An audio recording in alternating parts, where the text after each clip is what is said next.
Hey guys, welcome back to college classes.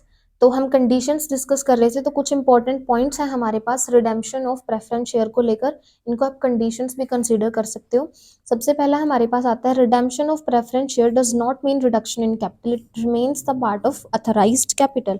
यानी कि जो रिडेम्पशन ऑफ प्रेफरेंस शेयर होगा ना, यानी कि जो प्रेफरेंस शेयर आप वापस ले रहे हो, उनको जो शेयर मनी है वो रिटर्न कर रहे हो, ठीक है। तो इसका मतलब ये नहीं है कि जो आपकी अथराइज्ड कैपिटल है ना, वो कम हो जाएगी, उसमें रिडक्शन हो जाएगी। ऐसा कुछ नहीं होगा। ये जो है हमारा अथराइज्ड कैपिटल का पार्ट रहेगी, ठीक है। जो रिडेम्पशन ऑफ प्रेफरेंस शेयर है, जिनको आप इशू कर सकते हो नॉमिनल वैल्यू पे, ठीक है।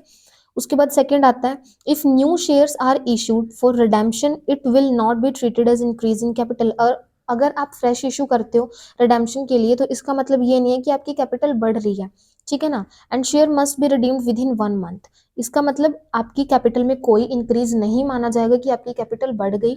और जब आप फ्रेश इशू कर दोगे ना, तो उसके 1 मंथ के अंदर अंदर ही रिडेम्पशन होना चाहिए। जो शेयर्स का रिडेम्पशन है वो हो जाना चाहिए, क्योंकि आप फ्रेश इशू प्रोसीड से उसका रिडेम्पशन कर रहे हो, ठीक है। उसके बाद आपके पास थर्ड पॉइंट है, if the shares are redeemed at premium then the premium is provided first from security premium and then profits. कहने का मतलब है कि अगर शेयर्स रिडीम कर रहे हो, रिडीम किस पे हो रहे हैं? प्रीमियम पे। मान लो आपका शेयर है 50 का, लेकिन वो रिडीम किस पे, आपने जब उसको इशू करा था तो वो 50 का था, वापस ले रहे हो तो 55 पे, यानी कि प्रीमियम पे आप रिडीम कर रहे हो। तो जो वो प्रीमियम होगा ना, वो जब आप एंट्री करते हो तो उसमें शो नहीं होगा। प्रीमियम की सेपरेट एंट्री होगी, जिसको आप राइट ऑफ कर रहे हो, या तो सिक्योरिटी प्रीमियम से निकाल रहे हो या फिर प्रॉफिट से निकाल रहे हो। पहले सिक्योरिटी प्रीमियम से होगा, उसके बाद अगर सिक्योरिटी प्रीमियम नहीं है या कम रह जाता है, उसके बाद आप प्रॉफिट्स का यूज करोगे, ठीक है।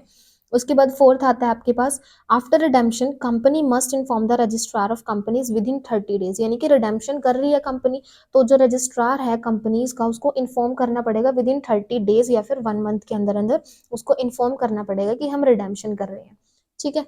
उसके बाद फिफ्थ आता है आपके पास, redemption can not be done from issue of debentures. जो रिडेम्पशन है ना, मैंने आपको बताया, तो प्रॉफिट्स में से होगा या फिर फ्रेश इशू में से होगा, या दोनों ही सोर्सेज एक साथ यूज हो सकते हैं कभी भी। जब क्वेश्चन में आएगा भी कि आपने डिबेंचर्स इशू करे हैं, ठीक है, तो जो भी अमाउंट इससे रिसीव होगी ना, वो कभी भी रिडेम्पशन के लिए यूज नहीं करी जाएगी। इश्यू ऑफ डिबेंचर से कभी भी रिडेम्पशन नहीं होगा, ठीक है जी। तो इसी के साथ हम करते हैं आज की वीडियो को and. If you like my videos please like share and subscribe.